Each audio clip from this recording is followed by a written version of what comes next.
external features of the heart, and we have done various grooves and sulci on the surface of the heart. The remaining part of the external features lies in the blood supply of the heart.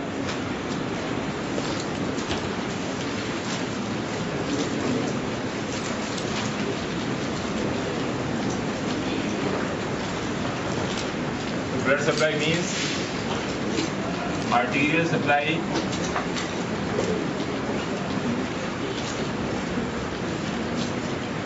and venous drainage. Whenever a question comes of the blood supply, it means you have to cover two things: arterial supply as well as the venous drainage. So wherever the artery goes, vein comes. So that is how to attempt the question of the blood supply. Now heart supply blood to each and every corner of the human body. But heart is also a viscera or a organ, so heart is also require arterial blood and venous drainage. So heart supplies its own blood to the itself. And these vessels or the arteries which supply the heart, they are called the coronary artery. The word coronary means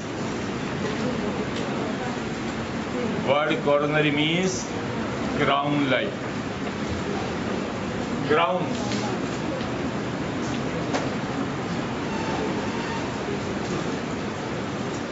So they are arranged on the external surface of the heart in such a way that if you only see the blood vessels, arteries and their branches, they appear like the inverted crown. Crown of, what is crown? Gulnaz or Taj. Miss Universe, Miss Earth? No. That Taj or that crown is deficient posteriorly.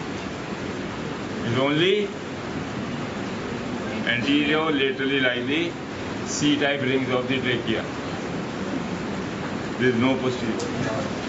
But this crown belongs to Queen Elizabeth, which is circumferential. The crown is different. So it is circumferential, underline it. Crown means, coronary means crown-like, and C for coronary, C for circumferential. So it runs all around the heart. So it is the word we are using that is called the coronary. So there are mainly two arteries to supply the heart: left coronary artery and the right coronary artery. As the name suggests, left side of the heart will be, and left chambers of the heart will be supplied mainly by the left coronary artery and right side by the right coronary artery.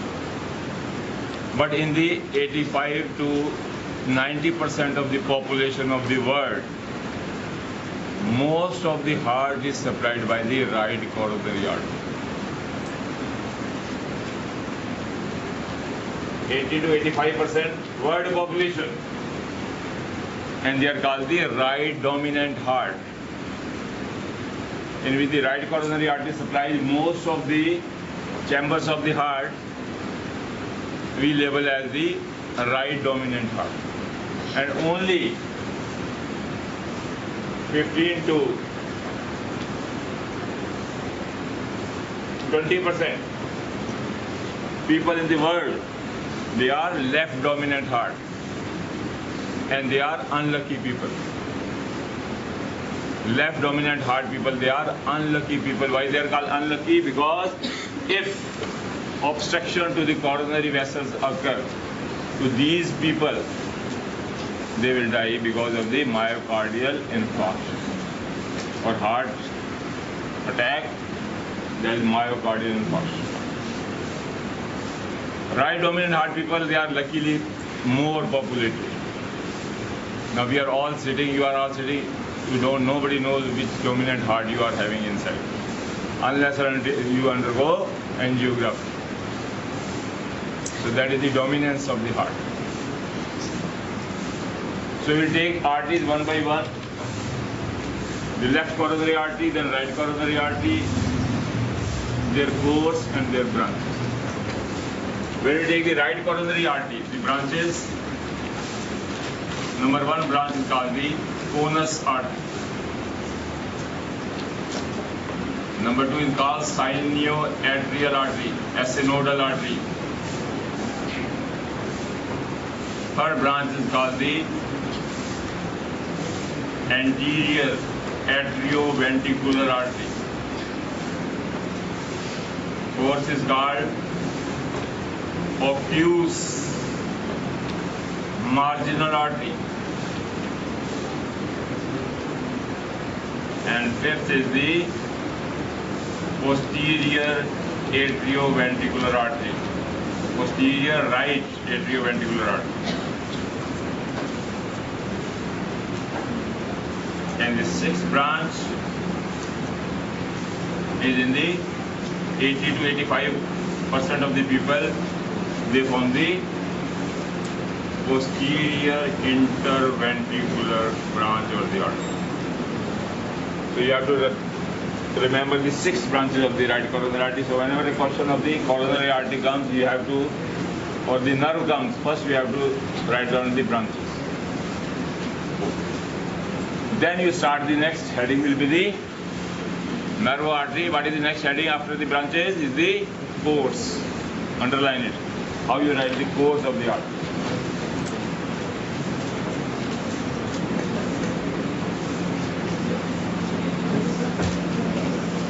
So the course means that how the artery starts, originates, and how it ends.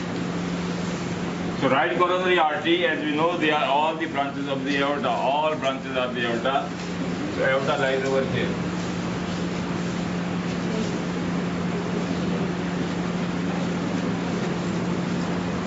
Anteriorly there lies the pulmonary artery or pulmonary trunk, and just behind it lies the ascending aorta. And where the artery they start, where the ascending aorta start, largest artery of the human body,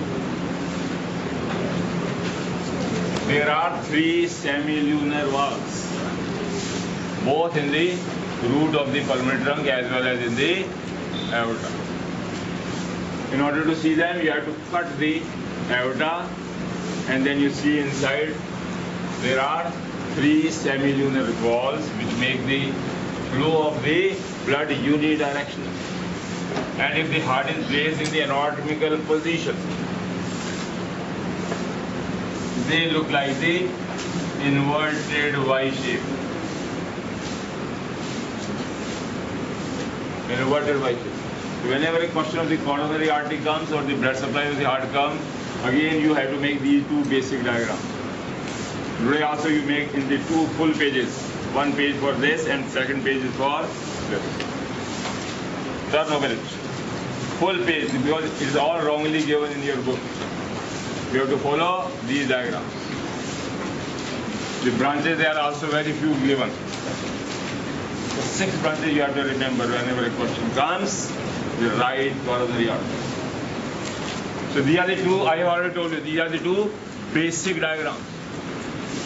You have to practice it so that even after the closure of your eye you can draw it. That should be your practice. Closed eye you can make directly the same lines. They are so simple. Only requires 10 to 20 times practice. It will be thorough. And I already told you, anatomy is without diagram is zero. Theory rule diagram, 10 pages theory.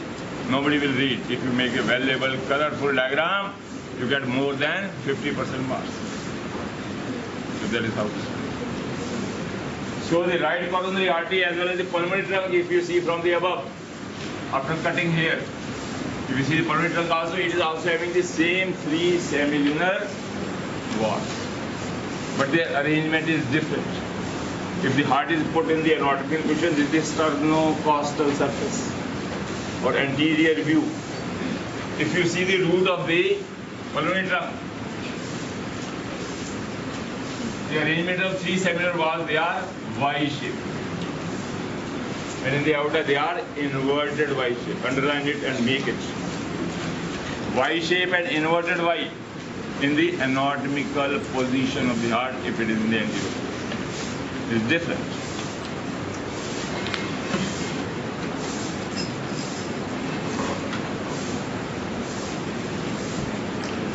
So the right coronary artery, next we have to write down the course.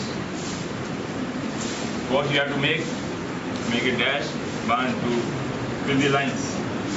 We are not to number 1, 2, 3, 4 or A, B, C, D, no. Just a dash and then you start writing.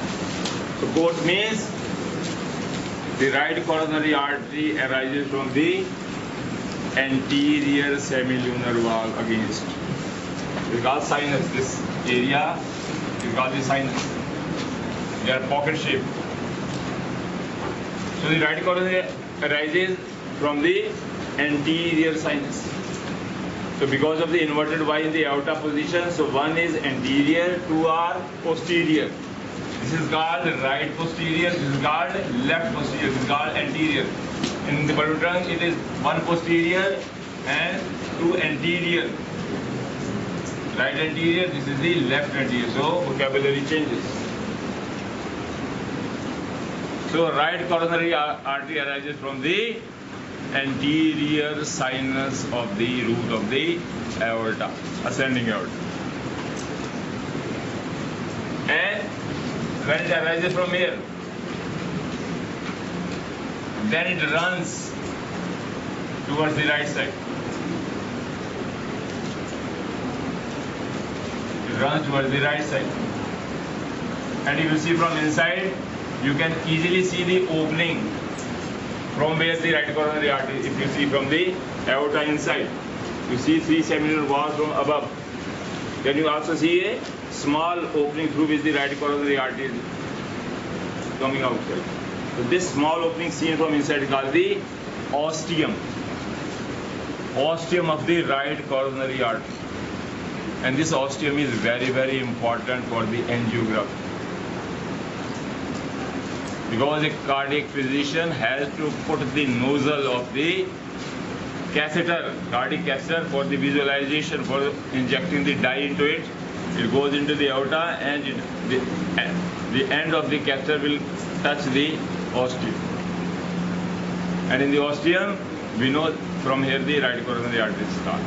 So we just, from outside we inject the dye, it goes into the ostium and then into the right coronary artery. As it runs into it along with the blood, at the same time we visualize it on the screen. So that is called the angiography. Sometimes some unlucky people usually die the first jet of the dye when it may block the ostium of the coronary artery. If already it is stenosed or if it is narrow because of the atherosclerosis. So many cases have been reported in which a person may die on the operation table before angiography. So the ostium is very small, particularly of the right. Left ostium is big, luckily, and right is narrow. The diameter is different of the right and left coronary artery. So right is narrow. So this artery arises from here and it runs towards the right side at the root of the pulmonary trunk. And it gives the first branch which supplies the root of the pulmonary trunk, that is called the conus artery. That is called the conus artery. Then this artery reaches the anterior and interventricular sulcus, or these are popularly known as the coronary sulcus. So it reaches the coronary groove or the coronary sulcus. As it turns downward, it gives a branch which supplies in the right atrium there lies the sinoatrial node, the SA node. So it supplies the SA node in the right atrium, so it is called the sinoatrial artery. In 30% of the people, left coronary artery supplies the SA node. SA nodal artery in 70% people from the right coronary artery. But in 30 people, 30 to 40%, it may come from left coronary artery. Then after this, it descends into the coronary sulcus and it gives the, supplies the right atrium. The anterior wall of the left atrium, and then the other branches they supply the right ventricle.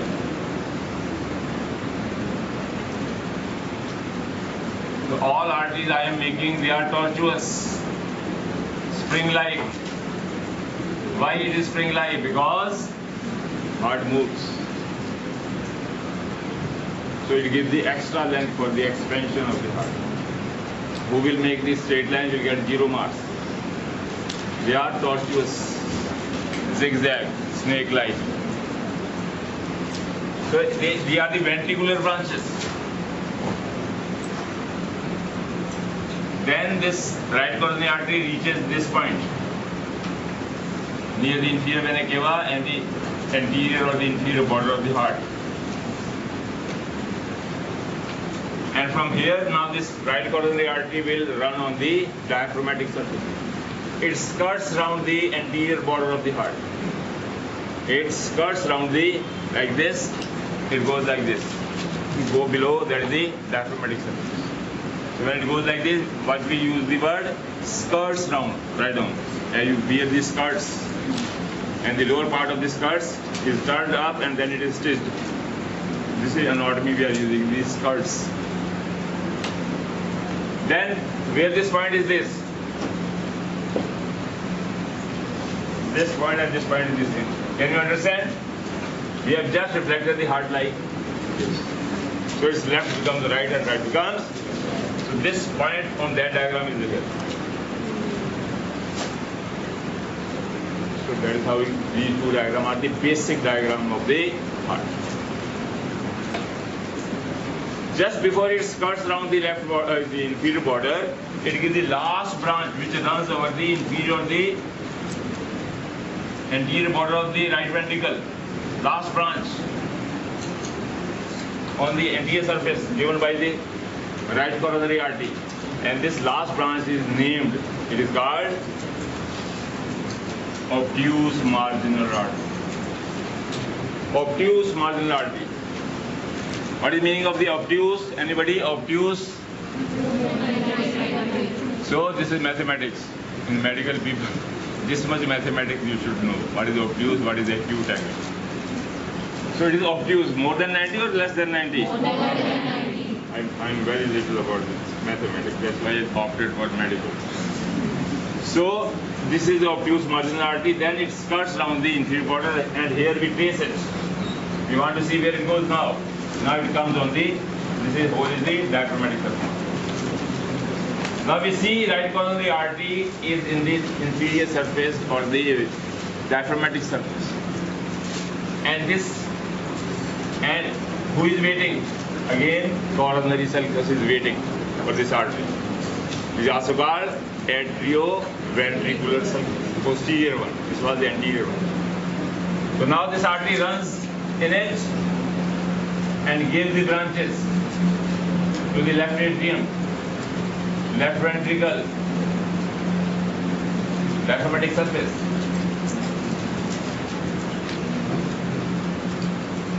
And then this artery also supplies the left atrium as well.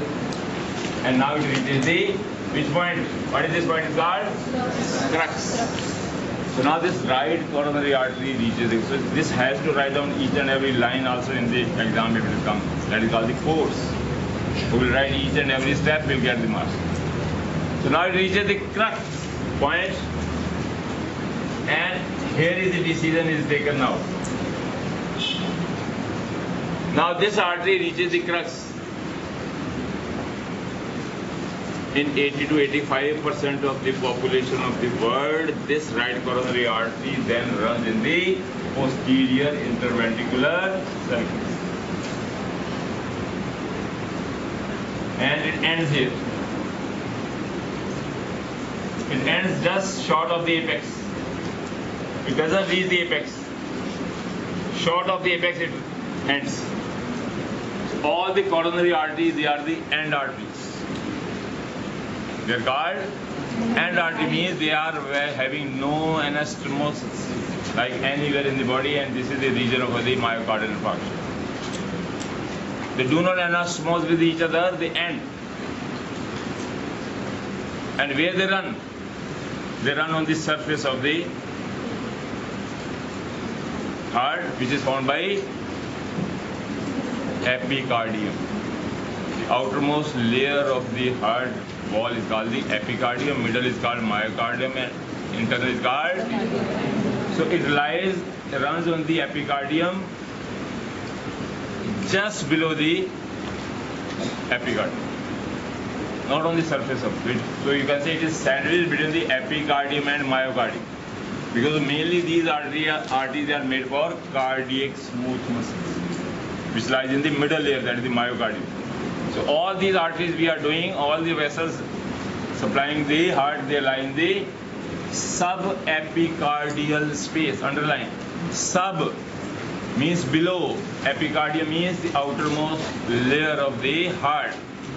They run in the subepicardial space.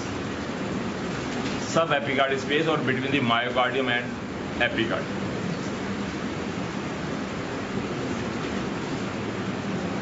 So 80% people, it reaches here and it gives the branches and supply both the right ventricle as well as the left ventricular diaphragmatic surface. So most of the heart is supplied by the right coronary artery, so it's called the right dominant heart. So what I have made, right dominant heart. So crux will decide that which dominant heart it is. So this is all about the right coronary artery. Now comes the left coronary artery. Now the left coronary artery arises from the left posterior sinus of the aorta. From here. Left posterior, right posterior remains without any branch. So the left coronary artery arises from the left posterior sinus of the ascending aorta, root. And from this, now this artery runs between left auricle and the root of the pulmonary trunk.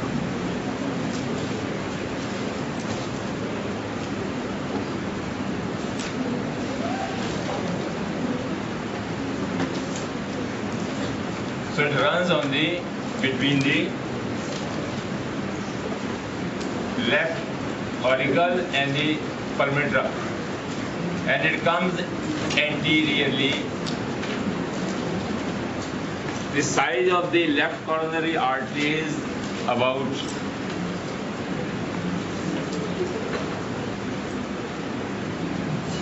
very small. It varies from 2 mm to 25 mm. 2 mm to 25 mm means 1 inch.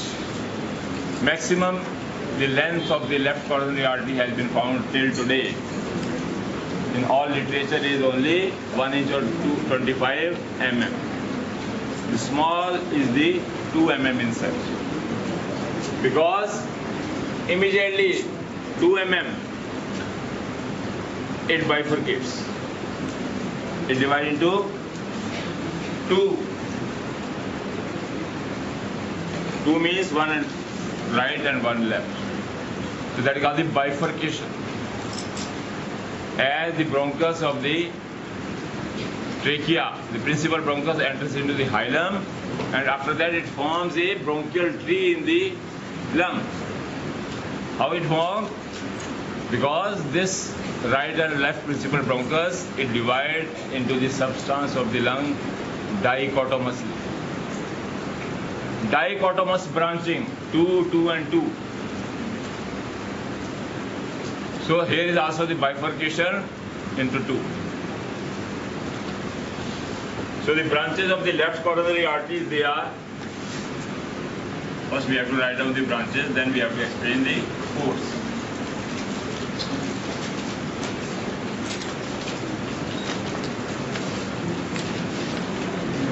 Anterior descending branch, and main branch is circumflex.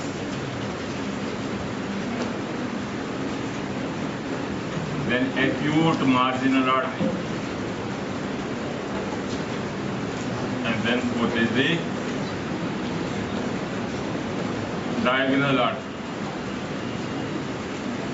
and sometimes the acinodal artery. Only in 30 to 40% of the people.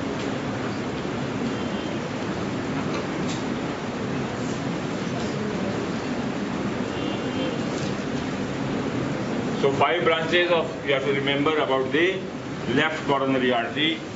So first it arises from here, only 2 mm long, and then it reaches the, and here it bifurcates into left circumflex and left descending branch, or anterior interventricular branch or descending branch.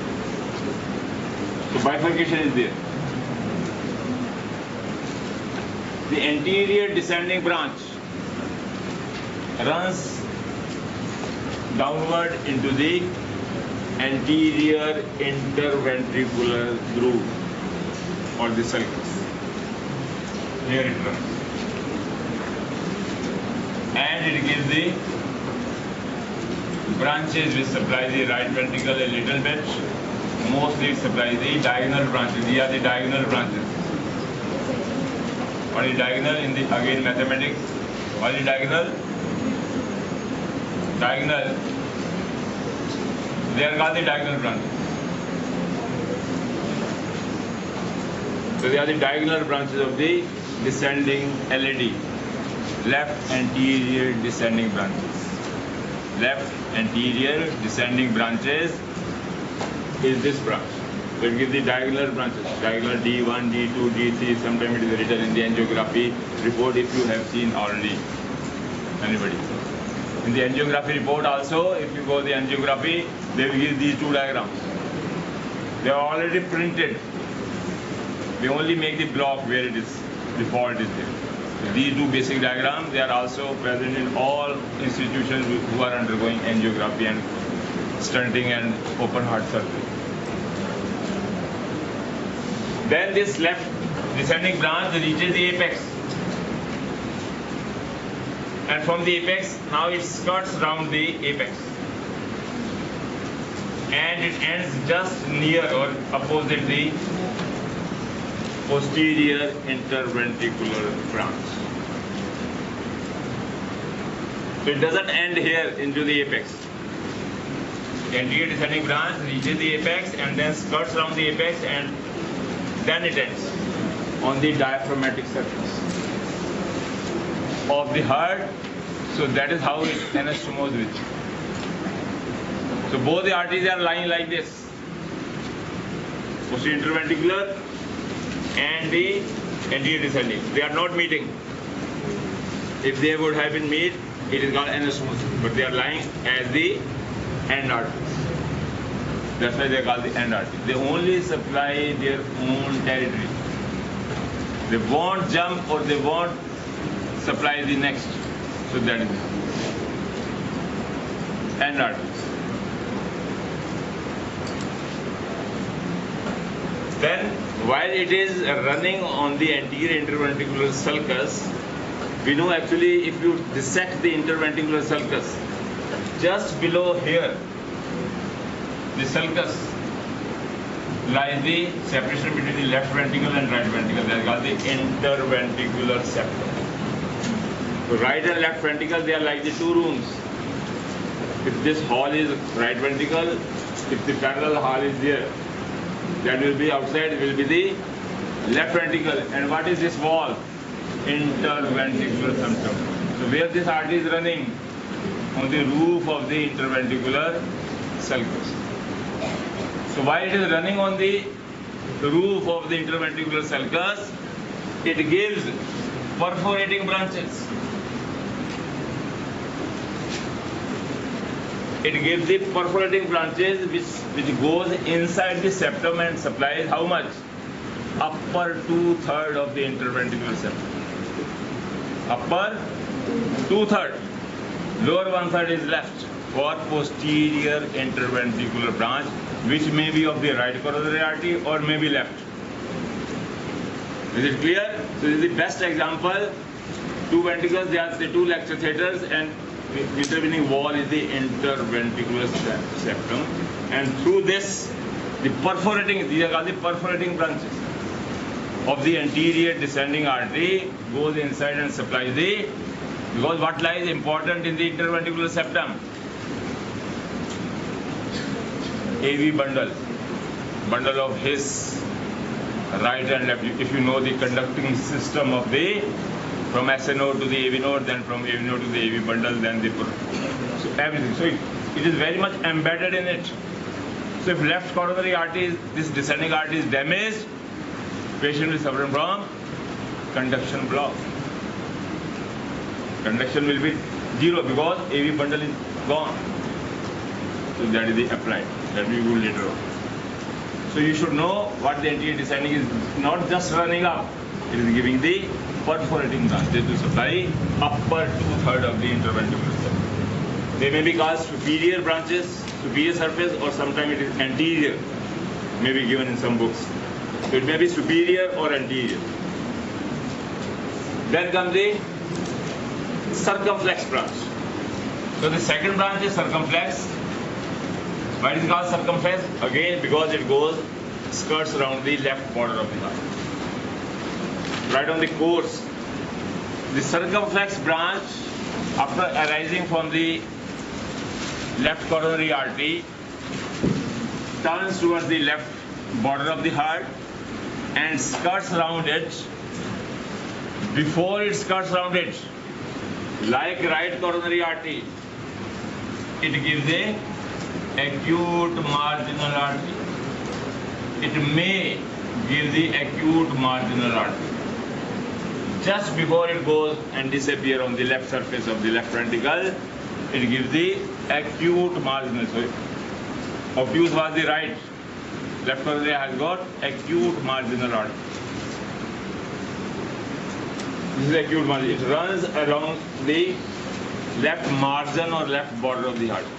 Why it is called a marginal artery? Because it was lying just parallel to the inferior or the anterior border of the right ventricle.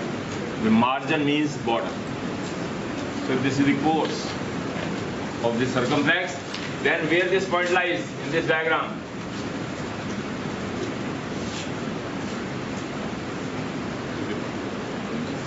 So here we can again see the circumflex branch. Now it appears here. And the circumflex branch give tortuous branches which supply the wall of the left ventricle. So now the circumflex branch which supplies the left ventricular wall, and plus it also supplies the left atrium and runs in the posterior left and atrioventricular group and supplies the left atrium mostly. And then this left coronary artery, like the right, reaches the crux. Now both the arteries are going towards the crux, right and left. So there is a race is going on between the two. Whosoever will touch the apex will be the dominant. Is it clear? So this is the point. If left reaches the apex, left dominant heart in 80 to 85% of the population. the right coronary reaches the apex. And only the 15 to 20% people, right coronary artery ends here at the crux. And posterior interventricular artery is replaced by left coronary artery. The circumflex branch will be continued as left posterior interventricular artery. So what I have made now, left dominant heart. So this point should be clear. So you ask again and again the viva, what is right and left dominant of the heart? Then you have to only say about the crux.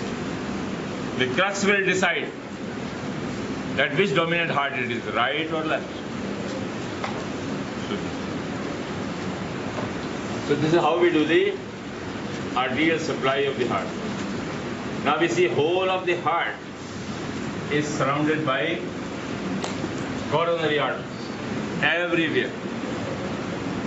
And now the word we have seen the crown. Now where is the crown? Can anybody see the crown? Can anybody see the crown here? We have finished with all the coronary arteries. Is it visible anywhere? No? It's right in front of you. If you remove the heart, all the chambers, everything, what is left? First, the diaphragmatic circuit.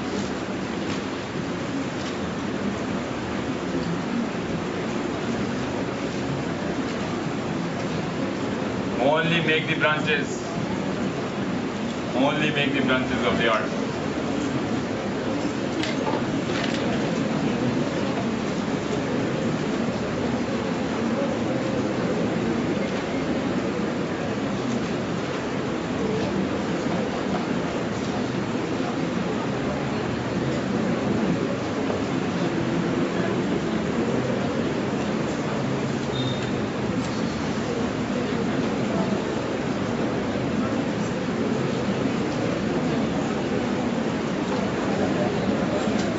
So you superimpose both the diagrams, the right coronary artery and left. So right is arising from here, it is going like down and reaching here.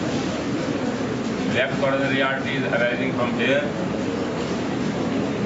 like this, dividing, bifurcating into circumflex and anterior descent. So this is the ground. So this circle. This is circle that is circumferential and it is inverted crown. All the blood vessels, they are going towards the apex. Now you held them, put like this. Suppose it. Imagine that how you can wear this. That's why it's called, it is inverted crown, so that's why it's called the coronary word crown. So this is all about the coronary arteries. Now comes the applied. Applied anatomy of the clinical importance of the coronary artery. As everybody knows, the coronary arteries, they are end arteries, and because of that, people who are suffering from high fatty diet or high glyceride or high fatty diet people, what happens to them? In the tunica intima of the arteries, the coronary artery, there is a deposition of the triglycerides. Triglycerides, they are sticky, physically also. When they go inside the vessel, so what they form? In the tunica intima, which is a thin layer of the mucous membrane of the arteries and the veins. Single layer. So if the person is taking too much of the fat and the triglycerides, so they are deposited. And this is oil, sticky. So just the cells which are below this, they will undergo suffocation, as you have been smothered by your nose and mouth, by some hanky, or what will happen? So these vessels, they undergo suffocation, and because of suffocation, slowly they start dying. And death sign of any cell is the swelling. So they undergo swelling. That is the first step of the death of a human living cell. So they balloon out, they swell up, they become spongy, fragile, they disintegrate. Or they are damaged, they undergo necrosis of the death. And because of the death, what happens? This area becomes raw, damaged area. Then this triglyceride fat will further go inside and it will further firmly stick to it because there is now raw material is there. It is now no longer it is slippery like the endometrium. So it stick to it and that lead to the deposition of more platelets, more fibrin, and a plaque is formed. A plaque is formed here. Because of the high pressure, any small fragment of this plaque may dislodge from here. It will enter into the arteries further and they may block. If this thing is happening here, this disintegration of this small, it may go into the smaller vessels and it block them. And with the blockade, what happens? Distant to this, the arterial supply is zero. This is called the coronary insufficiency. Coronary block, this is the coronary block. So this is the pathophysiology, what is happening to the heart attack people. So they start eating, if it is only 10%, we ask them not to eat the fatty diet. He doesn't abstain, he starts eating and eating without the advice of the doctor. One day what happens? 50% of its lumen of the diameter will be blocked. Half of the artery will be blocked by the deposition of the platelet and all other clotting factors. Then what happens is sequelae? He will suffer from first problem of the heart, that called angina.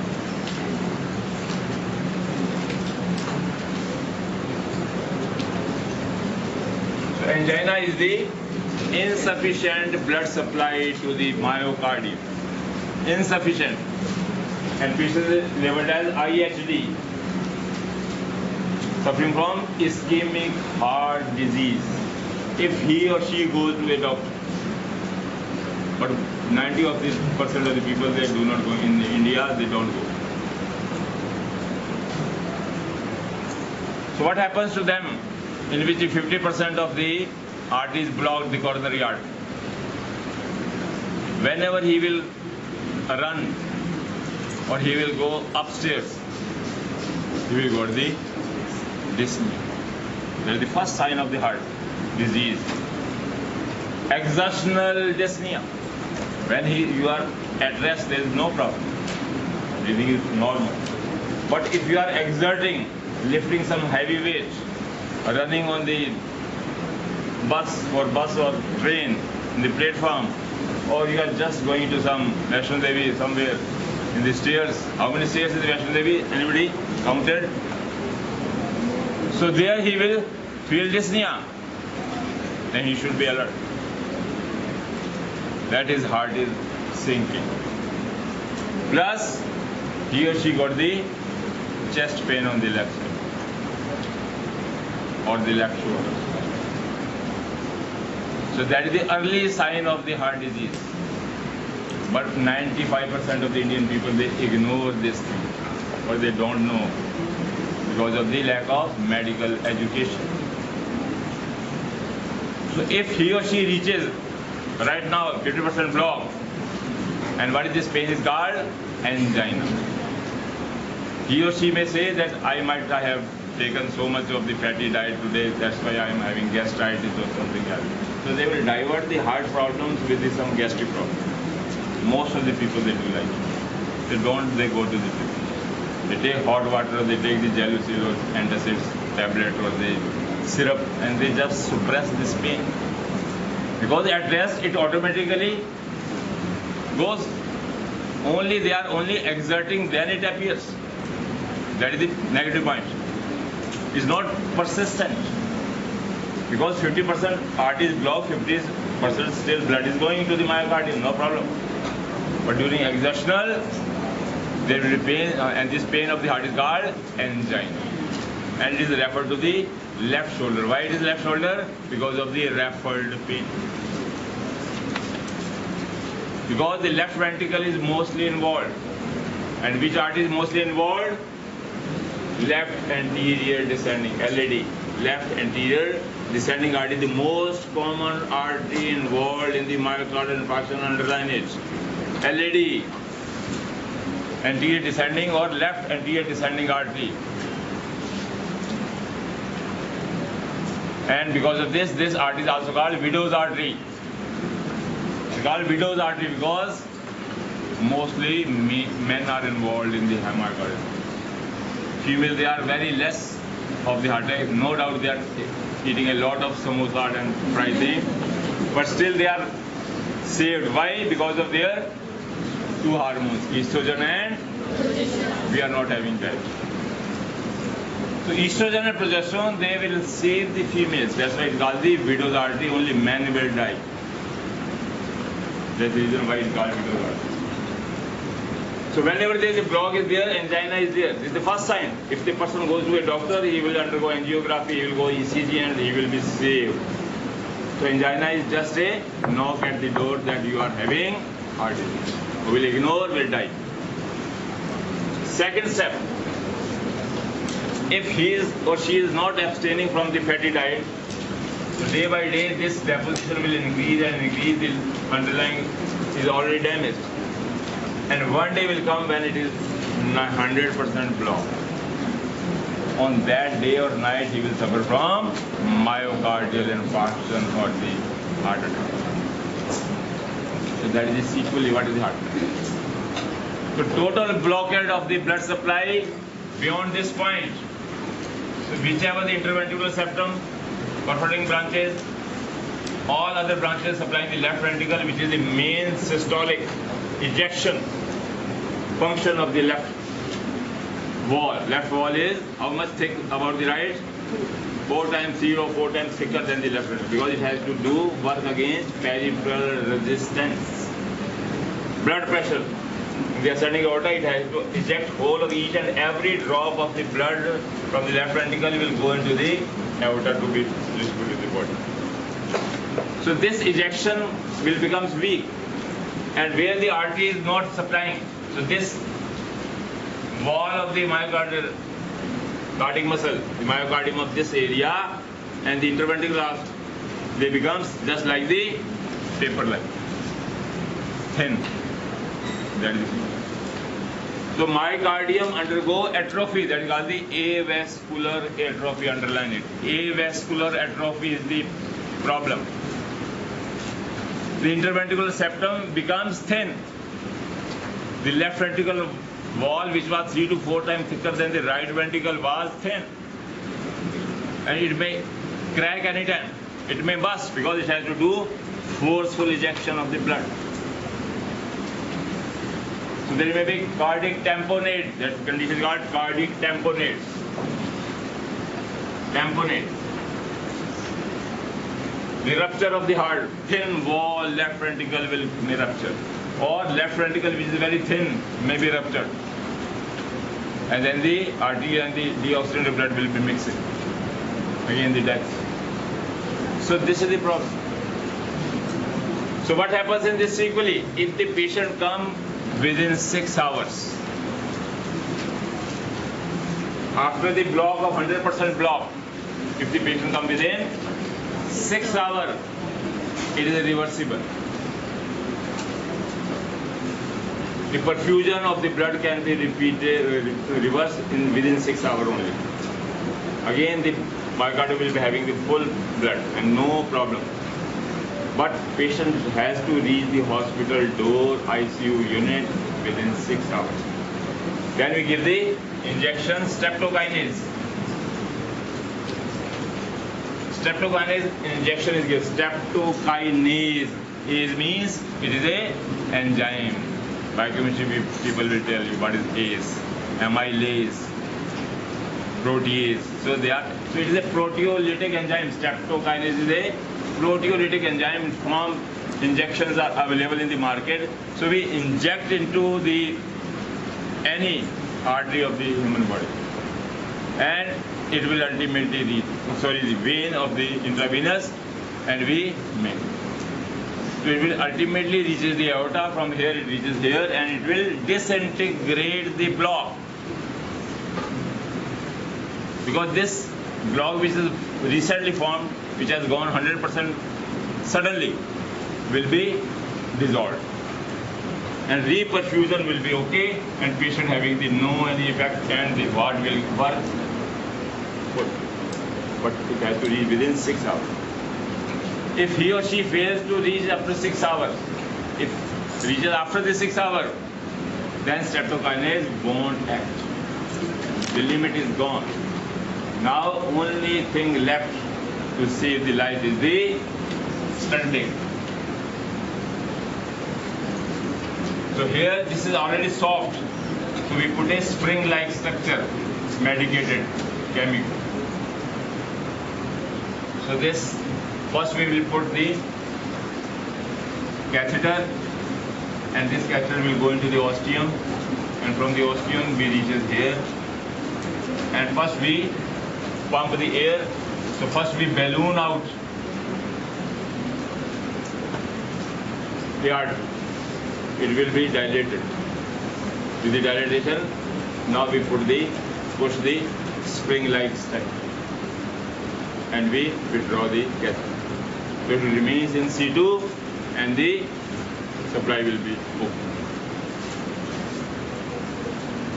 Patient may be involved with this triple vessel disease. Circumflex may be 100%, this may be 100%, this may be. Sometimes all the 3 arteries they are involved. So before going into we do the angiogram.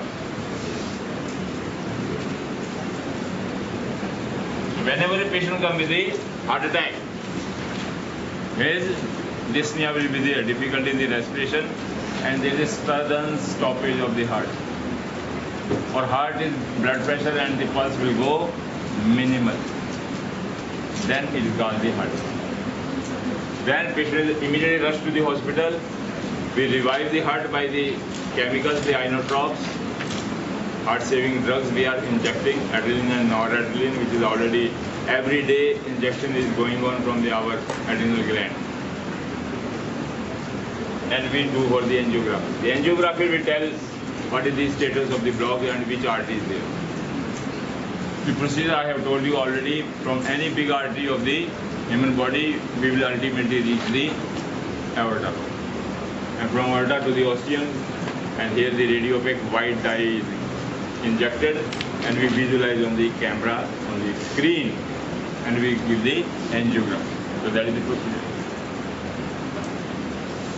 So start, but if the 3 arteries are involved, then stunting is not possible at a time. In one sitting, we can't put the 3 stunts because they have got complications.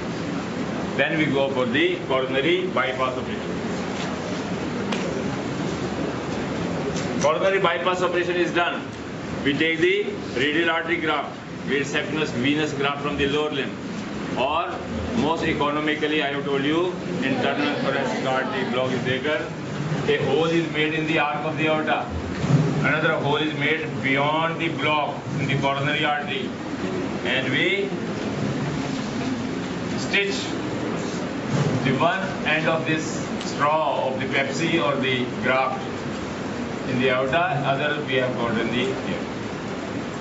If it is right is also involved, block is here, we again put a small hole in the aorta, and we another end we stitch with the beyond the block coronary artery here.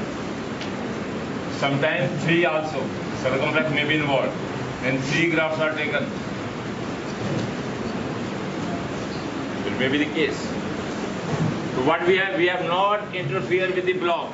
We don't interfere it because it will disintegrate and will give the embolism. So we don't interfere here, we just bypass it. And we are putting it. That's why it's called the bypass of it. So we are not dissecting or we are not cutting it surgically. We are keeping it as such. And we stitch beyond that. So that's why it's called the coronary bypass of it. That's it.